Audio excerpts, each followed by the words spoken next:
Merajut budaya cinta.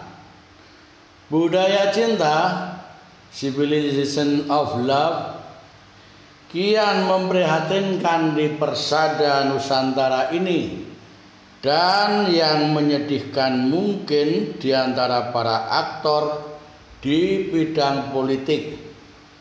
Bukan maksudnya bahwa mereka membunuh dalam arti fisik, bukan, tetapi membunuh dalam arti ketiadaan cinta dalam percaturan politik, dan ini malah sangat menyedihkan. Pasalnya, cinta senantiasa menuntut pengorbanan. Dengan kata lain, tiada cinta jika tinggal hanya dalam kata-kata tanpa diwujudkan dalam tindakan yang nyata. Korban bukti adanya cinta yang menyuburkan dan yang membuahkan. Di sisi lain, siapakah yang merasa bahwa berkorban itu enak? Setiap orang pasti mengalami bahwa berkorban itu membebani dan pahit.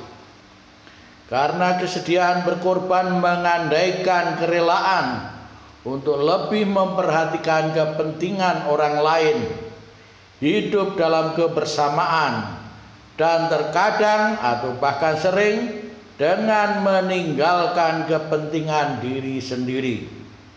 Sehingga ketika orang berjuang untuk kepentingan umum, saat itu ia merasa kerugian. Padahal yang terjadi bisa sebaliknya. Sewaktu orang hanya memburu kepentingan diri sendiri, di sana ia akan merasa rugi. Hal ini amat terasa di bidang politik. Entah orang duduk sebagai pejabat pemerintah eksekutif, atau sebagai wakil rakyat legislatif, atau sebagai hakim yudikatif. Mereka yang duduk sebagai pejabat karena dipercaya rakyat, maka ini adalah suatu pemberian. Begitupun yang menjadi wakil rakyat. Kalau rakyat tidak memberi kepercayaan, mereka pun tidak mendapatkannya. Di sisi lain, kadang ada yang menyia-nyiakan, tidak mempergunakan dengan sebaik-baiknya. Dengan kata lain, mereka gagal menjadi orang kepercayaan rakyat. Kalau demikian, maka rakyat dapat mengambil kembali kepercayaannya, mandatnya itu. Disinilah letak kerugiannya. Rakyat dapat mengatakan kepada Dewan Perwakilannya, kami tidak membutuhkan wakil yang demikian. Kalau seorang wakil rakyat sudah tidak mau dan tidak mampu lagi menjadi kepercayaan rakyat, berarti telah mengkhianati yang diwakilinya. Hal yang demikian tentu amat menyakitkan hati rakyat. Bila seharusnya mereka yang duduk di ketiga lembaga itu harus mengusahakan kehidupan bagi rakyat, namun memakannya sendiri. Apakah ini ada perbedaan hakikat dengan membunuh?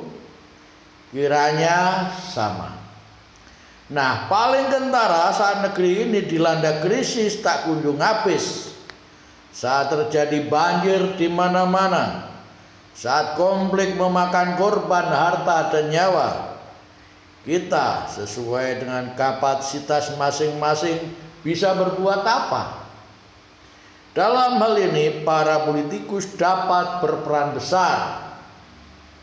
Sebabnya adalah bahwa mereka itu yang memimpin semestinya memberi suri tauladan. Maka tindakan dan ucapannya akan menjadi